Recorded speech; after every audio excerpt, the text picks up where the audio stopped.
We're inching closer to football season, but we haven't forgotten about baseball season, and I've even got a little soccer for you today. And I'm here to tell you which cards to buy, sell, or hold. This is the forecast.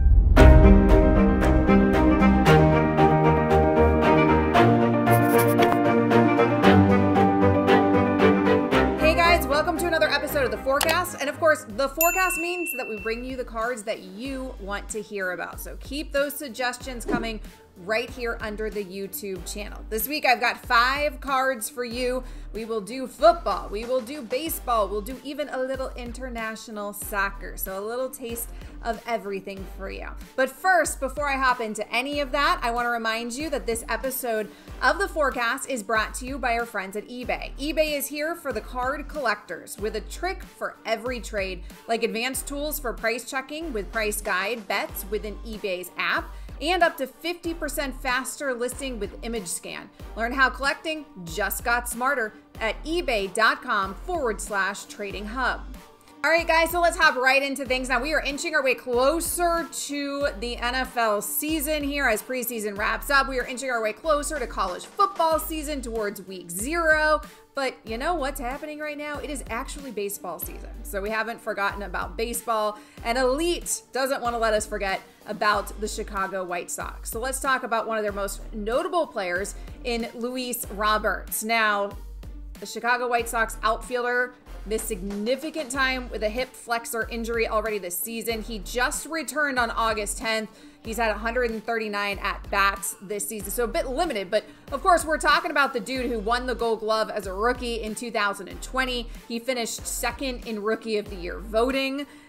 One of the hobby's very favorite young baseball players, and that's what you're here for. Now, his cards, they already have huge pops because he's very popular in the hobby. Let's take a look at what's happening here. His 2020 Topps base PSA 10, over 9,000 of these cards, so big pop, but also big increase in value. That card is up over 70% in just the last month alone. So maybe the hobby there reacting to his return from that hip flexor injury. Let's take a look at his 2020 Topps Chrome base PSA 10. Slightly lower pop, but still a big pop on this one. Over 7,500 of these in circulation. And that card's about stagnant, up 7% over the last 30 days, nothing crazy. So when I'm looking at short term here and pulling short term value, because again, he's just now coming back from an injury, missing significant time this season, I wanted to see how the hobby's reacting to this star young player whose future couldn't be brighter. But Geoff, what do we do here? Do we buy, do we sell, or do we hold? There's a lot to like about Luis Roberts. I mean, first and foremost, he's another young star for the Chicago White Sox, a team that seems to be filled with stars, and a team that, by the way, is third in the Vegas odds to win the World Series this year. That gives me a lot of good reason to buy Robert. Not only is he performing well, granted he hasn't played a whole lot this season because of injury, but in the time that he has played, he's putting up great numbers. But he is going to be an important part of a team that should make a deep playoff run this year. And even if they don't this year, with how young the White Sox are, I expect them to have many good seasons ahead. I think Luis Roberts is a good buy. Now, I teased that it's almost football season, and I told you we're going to talk baseball, and I told you we're even going to talk a little soccer, but don't worry, guys, I have not forgotten about basketball. Maybe the NBA offseason, but we can still talk about some of our favorite NBA players in the hobby. And Matt M wants to hear about KarlAnthony Towns, so let's do it. The Minnesota Timberwolves, they've been kind of trash. And Anthony Edwards, he might help that picture, but I don't know how long Cat stays in Minnesota. Nevertheless, the #1 overall pick back in 2015. He is still there right now. The super skilled big man has been linked in every trade rumor out there for the last, 3 years. Everyone keeps thinking that the Timberwolves are going to trade him away.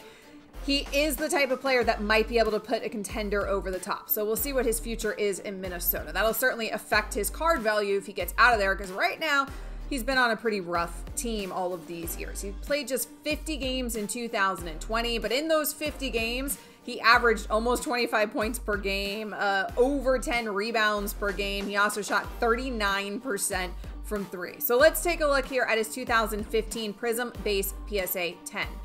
Now, over the last 60 days, if I pull a couple months here, again, off season, but KAT's card here is up 44%.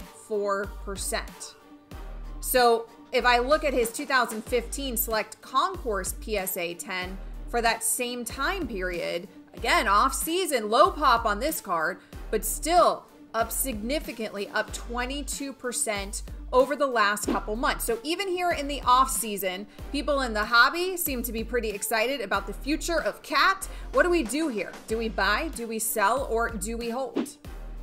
I like KarlAnthony Towns. The problem is this guy has been absolutely lost in Minnesota.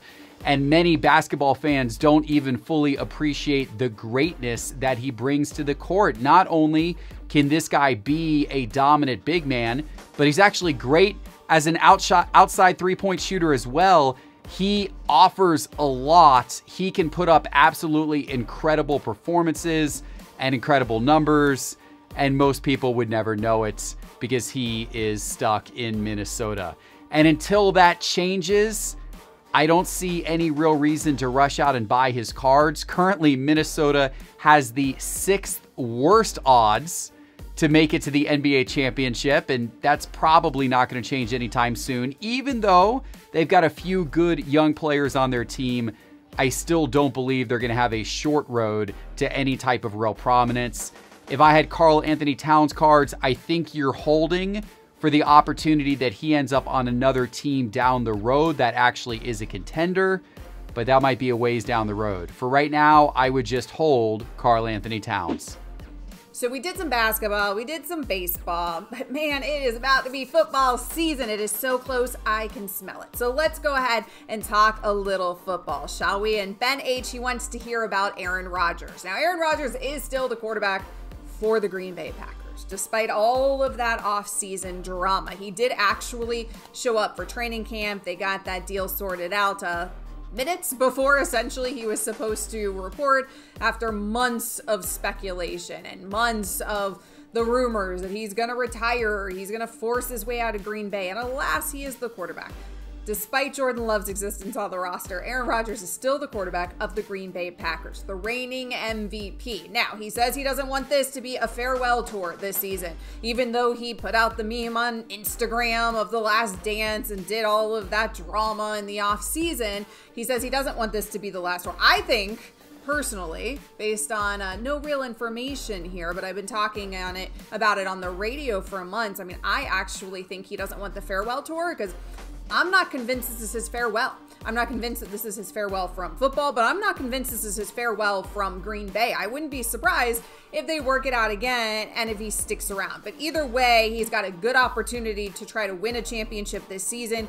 He would not have had a better opportunity anywhere else that he could have landed if, in fact, the Packers had been willing to trade him, but they were pretty steadfast that they were not willing to trade him regardless of whether he showed up. Reigning MVP, he comes back to a good Green Bay Packers team. They might be able to get something done, whether he's in it for the long haul there for the rest of his career or whether he bounces to the Broncos or somewhere else after this season. So let's take a look here at his 2005 Topps Base PSA 10. Now, again, lots of off-season drama. I mean, I am on ESPN Radio for a living. We have talked to Aaron Rodgers. There were periods of time where I was talking Aaron Rodgers every single day for what felt like months on end. Typically, when a player is being talked about, it's good for that player's presence in the hobby. But Aaron Rodgers is a legend. That dude doesn't really need to be talked about for him to have a presence in the hobby. He's already solidified his legendary career no matter what happens this year or any other year after this. So let's take a look here over the last 30 days. That card's up about 8% in value, so modest little bump, basically stagnant. If I take a look at his 2005 Topps Chrome Base PSA 10, much lower pop on this card, but you also have a much more significant change in value here. That card's up 17% over the last 30 days, but there's only been 3 sales of that card. So Aaron Rodgers cards. I mean, again, you're talking about a legend, people who are legendary in their career, who you know are future Hall of Famers, first ballot guys. A lot of people want to hang on to those cards in the hobby. You're not necessarily trading them as actively. Just 3 sales of that last card I showed you over that 30-day period. So, Geoff, what do we do here with Aaron Rodgers? No matter where he ends up under center in the future, do we buy, do we sell, or do we hold, even if he's the host of Jeopardy? Aaron Rodgers, obviously one of the greatest quarterbacks of our generation, maybe even a little bit underappreciated for how great he is. Now, his cards are already pretty high priced because he's had already an epic career. So I've got to think to myself, well, what could cause his cards to go up further? Well, one thing is if Green Bay actually breaks through and wins a championship under his leadership, they have the 5th most likely odds, according to Vegas this year, to win the NFL championship. Although they've been close the last couple of seasons, but have faltered out right at the end, I don't really see them breaking through personally with teams like Kansas City and Tampa Bay once again to contend with. So then what you're kind of hoping for is that he actually moves teams this next offseason. I think that's possible. I think that Aaron Rodgers' time in Green Bay could come to an end after this season is over. If he does move teams, his cards will see a bump in price most likely when he does, almost assuredly, because that seems to happen every time players move teams. So for that reason, I think it's a reasonable opportunity to buy some Aaron Rodgers. You've got the upside if Green Bay actually makes it to the Super Bowl, and then you've got the additional upside of what could happen with his cards next year. Let's stick with the football theme. Kane R wants to hear about Joe Burrow, so let's talk about the Cincinnati Bengals quarterback who is back this season from that rough, massive knee injury last season that cost him the latter portion of the season. He played just 10 games in his rookie season, but he passed for over 2,600 yards, 13 touchdowns, 5 interceptions. He was having a very good rookie debut before that gruesome knee injury. Now, the concern here, of course, is that he's coming back from that knee injury, and he's looked a little skittish in the pocket, in camp, and in the preseason and leading up to what he's going to need to do here at the helm in the regular season. He said he just wanted to get that first big hit out of the way. Understandable for a dude coming off of injury, but you do have those concerns. What's that going to do to his mentality? Otherwise, I'm not sure you have many concerns about the future of Joe Burrow, maybe the team around him, but Joe Burrow looked pretty good for a rook up there in Cincinnati. So let's take a look at his 2020 Prism Base PSA 10. Now, that card over the last 30 days is down 16% in value. I referenced some of those things that have been talked about where he looks skittish in the pocket. He certainly has alluded to it in his press conferences. Is that giving people in the hobby pause on a promising young quarterback in Joe Burrow coming off of a major injury? Let's take a look at his 2020 Don Russ number 301 base PSA 10. Slightly lower pop on this card. And if I pull it for just the last month, since those comments and the rumors and training camp and preseason, that card's only down about 6% over the last 30 days. So basically pretty stagnant here as we head into the NFL regular season. So Geoff, what do we do here? Do we buy, do we sell, or do we hold? Coming out of college, I thought Joe Burrow was going to be an absolutely magnificent NFL quarterback. Being an SEC fan with the Florida Gators, I got to watch Joe Burrow, actually saw him in person playing in the swamp. He has the makings of being a really, really great quarterback. The problem is he's now coming off of a super serious injury and he plays for the Bengals. And that's a problem because there's a lack of weapons there. There's also a lack of offensive line. There's a lack of future hope for that team. It's going to be a little bit of a slow road, I think, for Joe Burrow. Could he be absolutely great someday? He absolutely could be. Is he going to come out and dominate this season coming off an injury with that Bengals team? I'm not so sure. So for that reason, I think I just hold right now. I do own some Joe Burrow cards, but I see him as a little bit speculative at this moment. I'm just going to sit on him and see how the next year plays out. So let's talk about a different type of football, a football.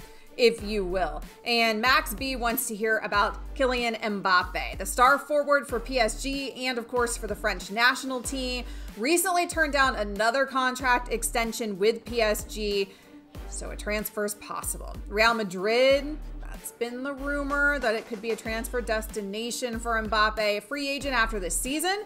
He could join Real Madrid or he could join Man U when his contract expires. Of course, Messi recently joined Mbappe and Neymar on PSG. An extremely popular young player here, though, in Mbappe. Many collectors are bullish on soccer and on Kylian Mbappe. So let's take a look here at a 2017 Topps Chrome Champions League base PSA 10.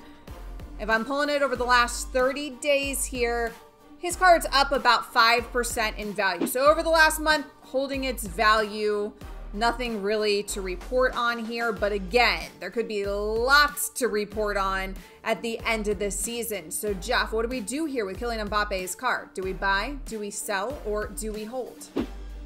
So if you've been watching this show, you know that I am bullish on soccer cards in general. In fact, the news of Fanatics taking over the sports card market is going to force Panini and Topps to really concentrate on soccer cards because that's all they're going to have left in a few years down the road. As a result of that, I think the soccer card market is going to be hot. You've also got the World Cup next year, plus the World Cup coming to America in 2026.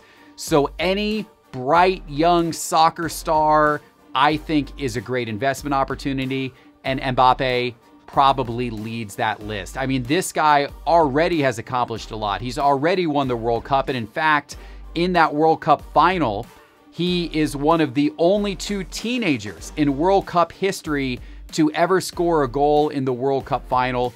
You know who the other one was? Pele. That's pretty good company to be in. This guy's already accomplished a lot, but he's still super young. Mbappe's got great career ahead of him. Soccer cards, in my opinion, are going to be on the rise. It's a buy for Mbappe cards. So there you have it, guys. I gave you a little taste of everything. If you guys want to hear me this week, actually right now, as you're watching this, I'm on Shanae and Golick Jr. on ESPN Radio, ESPN Plus, the ESPN app, and Sirius XM Channel 80. That's today, Thursday, until about 7 p.m. Eastern. I'm on air. And then this weekend I took off, but I'll, of course, be updating you on social whenever I'm on air with ESPN Radio at Amber W790 on the gram and on the Twitter. Hit me up. But most importantly, let me know who you guys want to hear about on the next episode of The Forecast. Comment right here under the YouTube channel. And as always, guys, thanks for watching and happy investing.